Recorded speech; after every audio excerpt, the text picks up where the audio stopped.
जय हिंद साथियों, नमस्कार। स्वागत है आप सभी का आपके अपने YouTube channel Mukesh Mahendra education पर। और आज हम बात करने वाले हैं कक्षा 12 भूगोल का चैप्टर नंबर 4 है जल संसाधन, और इसके देखने वाले हैं नोट्स। ठीक है, इससे पहले हमने जो सेकंड बुक थी वो करवा दी है और ये फर्स्ट बुक हमारी चल रही थी। और इससे पहले जो हमने भू संसाधन तथा कृषि वो टॉपिक करवाया है और जल संसाधन इस टॉपिक के नोट्स देखने वाले हैं एक ही वीडियो में। देखो दोस्तों, अगर आपको हस्तलिखित नोट्स चाहिए तो हमने नोट्स बुक तैयार कर रखी है, आप सभी को पता है। ठीक है, प्राइस यानी ज्योग्राफी की दोनों बुक है, फर्स्ट और सेकंड दोनों मिल जाएगी 60 रुपये में। ठीक है, आप खरीदना चाहते हैं तो खरीद सकते हैं, 60 रुपये में दोनों बुक मिल जाएगी। आपको पता है कि ज्योग्राफी, पॉलिटिकल और हिस्ट्री ये 3 सब्जेक्ट जो है इन सभी के नोट्स आपको यूट्यूब पर मैं फ्री करवा रहा हूँ। और वैसे आप खरीदना चाहते हैं तो खरीद सकते हैं, व्हाट्सएप पर PDF के रूप में मिल जाएगी। ओके, बाकी यूट्यूब पर फ्री है। चलो तो आज हम बात करते हैं जल संसाधन, या ये जो बिल्कुल छोटा सा टॉपिक है। सबसे पहले यहाँ पर जल संसाधन कहते किसे हैं, जल संसाधन की यहाँ पर परिभाषा दे रखी है और प्रमुख जल संसाधन की परिभाषा यहाँ पर बता रखी है। और आप देख सकते हैं कि भाई जैसे पृथ्वी के धरातल पर कितने प्रतिशत जल पाया जाता है। ठीक है, तो आप देख सकते हैं कि पृथ्वी के धरातल पर यानी 71% जल पाया जाता है, जिसमें हम बात करते हैं तो 29% भाग जो है वो स्थल है। ठीक है, स्थल है और 71% भाग पर जल है। अगर यदि मान लिया जाए 71% को हम 100% मानते हैं और 100% इसको मानते तो 97% जो जल है वो खारे पानी के रूप में पाया जाता है और 3% जल ही मानव के लिए उपयोगी हेतु है। अगर इस 3% जल को भी अगर मैं 100% मानता हूँ तो 3% जल को अगर 100% माने तो 69% बर्फ के रूप में पाया जाता है हिमालयों में, और 30% जो है वो भूमिगत रूप में पाया जाता है, और 1% जल का उपयोग जो है मानव सिंचाई पेयजल के लिए करता है। तो आप देख सकते हैं जल क्या है। जल एक चक्रीय संसाधन। दोस्तों, जल किस प्रकार है, जल एक चक्रीय संसाधन है, याद रखना। ठीक है, जल क्या है, जल एक चक्रीय संसाधन है। और कई बार एग्जाम में हमें पूछ लिया जाता है कि धरातलीय जल स्रोतों के नाम बताओ, भौम जल के प्रमुख नाम बताओ। तो देखिएगा, जो भारत का जल संसाधन है इसको 2 भागों में बांटा गया है। एक तो धरातलीय जल स्रोत है और दूसरा भौम जल है। तो धरातलीय जल स्रोत में आप देख सकते हैं ये प्रमुख आते हैं नदियाँ, झीलें, तले, तालाब, और भौम जल में कुएं और नल। सर्वाधिक जो भौम जल है वो किन राज्यों में पाया जाता है, आप देख सकते हैं पंजाब हो, हरियाणा, राजस्थान, तमिलनाडु में भौम जल जो है वो अधिक पाया जाता है। ठीक है, तो इस तरीके से आपको अच्छे से नोट करना है और यहाँ से वेरी वेरी इंपॉर्टेंट क्वेश्चन बनने वाले हैं। ये भी इंपॉर्टेंट है, लेगुन और पश्च जल से आप क्या समझते हैं। ठीक है, लेगुन और पश्च जल का उपयोग, इससे आप क्या समझते हैं, तो ये भी आप नोट कर लीजिएगा, अच्छे से याद करना है सभी को। और यहाँ पर दे रखे हैं आगे जल की मांग और उपयोग, जल की मांग और उपयोग। तो ये प्रमुख पॉइंट आपके सामने दे रखे हैं। वीडियो को रोक कर आप अच्छे से लिख सकते हो। ठीक है, और इनसे बाहर एक भी क्वेश्चन नहीं आने वाला है, आप सिर्फ आपको यही नोट करना अच्छे से। ये देखो, सिंचाई के लिए जल की प्रमुख मांग, सिंचाई के लिए जल की प्रमुख मांग।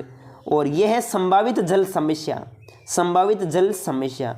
निरंतर जनसंख्या बढ़ने से जल की कमी होने लग गई है, ये तो ये प्रमुख समस्या है। ठीक है, अब देखो जल के गुणों का ह्रास, किस तरीके से जल के गुणों का ह्रास हो रहा है। पहले देखो जल गुणवत्ता, जल गुणवत्ता से क्या तात्पर्य, जल की शुद्धता करना।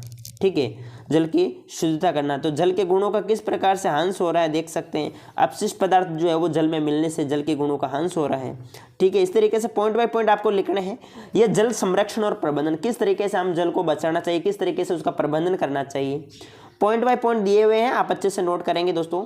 ठीक है, ये नजर आ रहा है आप सभी को, वीडियो को रोक कर आप लिख सकते हो। अगर आप नोट्स बुक खरीदना चाहते हो तो भी खरीद सकते हो, दोनों बुक मिल जाएगी ज्योग्राफी की फर्स्ट और सेकंड 60 रुपये में। ठीक है, जल प्रबंधन से क्या तात्पर्य, वेरी इंपॉर्टेंट है जल प्रबंधन। जल प्रबंधन, जल का प्रबंधन कराना, जल का संरक्षण करना। जल प्रबंधन से तात्पर्य जल के उपयोग विकास के लिए अपनाई गई एक सुव्यवस्थित तकनीक। ठीक है, और जल, ये जल प्रबंधन है, यानी जल को ज़्यादा से ज़्यादा बचाना, संदूषित जल का उसका पुनर्चक्रण करना। जल संरक्षण प्रबंधन के प्रमुख 3 सिद्धांत कौन कौन से हैं, वेरी इंपॉर्टेंट क्वेश्चन है, पूछा जा सकता है कि जल संरक्षण के प्रबंधन के प्रमुख 3 सिद्धांत कौन कौन से हैं। तो ये प्रमुख 3 सिद्धांत है, आप अच्छे से नोट करेंगे। ठीक है, इसके बाद जल संभर प्रबंधन, ये तो हो गया है, उदाहरण भी आपके सामने दे रखे हैं। जल संभर पर वर्षा जल संग्रहण से आप क्या समझते हैं, वर्षा के जल का संग्रह करना, इकट्ठा करना, ये देख सकते हो। और ये प्रमुख आपके सामने उदाहरण दे रखे हैं, जैसे जल प्रबंधन द्वारा जल संरक्षण किस प्रकार किया जा रहा है, जिलों द्वारा जल संरक्षण, जिलों द्वारा जल को किस तरीके से बचाया जा रहा है। ठीक है, तो ये देख सकते हो, पुनर्द्वार कूप जल संरक्षण, सर्विस कूप द्वारा जल संरक्षण। ठीक है, ये बारिश हो रही है, देखो इधर मकान पर जो है वो मकान के माध्यम यानी मकान के छतों द्वारा पानी को इकट्ठा करना, टैंक बना के। तो इस तरीके से आप देख सकते हैं। और ये भी इंपॉर्टेंट क्वेश्चन है, भारतीय राष्ट्रीय जल नीति 2002 प्रमुख विशेषता एग्जाम में पूछी जा सकती है। भारतीय राष्ट्रीय जल नीति की प्रमुख विशेषताएं कौन कौन सी हैं, ठीक है। तो ये प्रमुख विशेषता आप नोट करेंगे। जल क्रांति अभियान कब आया भाई?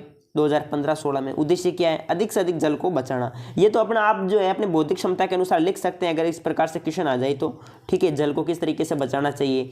हरियाली क्या है? ये भी वेरी इंपॉर्टेंट क्वेश्चन है। हरियाली क्या है? हरियाली क्या है? ये पूछा गया था एग्जाम में दोस्तों 2022 में। हरियाली क्या है? हरियाली केंद्र सरकार द्वारा प्रवर्तित जल समग्र विकास परियोजना है। इसका उद्देश्य क्या है वो भी यहाँ पर दे रखा है। इसके अलावा नीरू मीरू या जल और आप कार्यक्रम, ये नीरू मीरू कार्यक्रम कहाँ का है? तो आंध्र प्रदेश का है।